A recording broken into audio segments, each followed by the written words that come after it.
आम्हाला भेटण्यासाठी आज खूप मोठे लोक येणार होते. आता तुम्ही विचार करत असाल हे मोठे लोक कोण?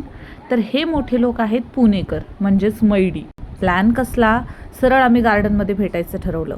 मग काय, मी आणि मयुरी गार्डनमध्ये गेलो.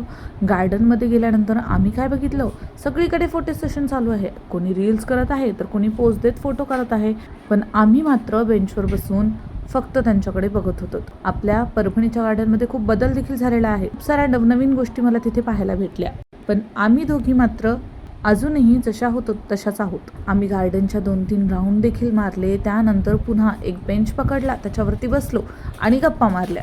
त्या गप्पांमध्ये आम्ही मयुरीसाठी एक छानशी गाडी देखील चूज केली. लोक येत होते, रील्स बनवत होते, फोटो देखील काढत होते आणि जात होते. पण आम्ही तिथेच त्या एका बाकड्यावरती बसलेलो.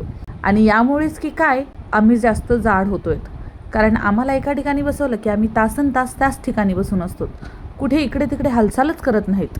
पण काहीही असो, आमची बॉन्डिंग अजूनही तशीच आहे. कारण आम्ही आधी दोघी पण सेमच बारीक होतो आणि आता दोघी सोबतच जाड देखील झालोय. आणि मग काय, आमच्या गप्पा झाल्यानंतर आम्ही निघालो आमच्या घरी वापस जायला.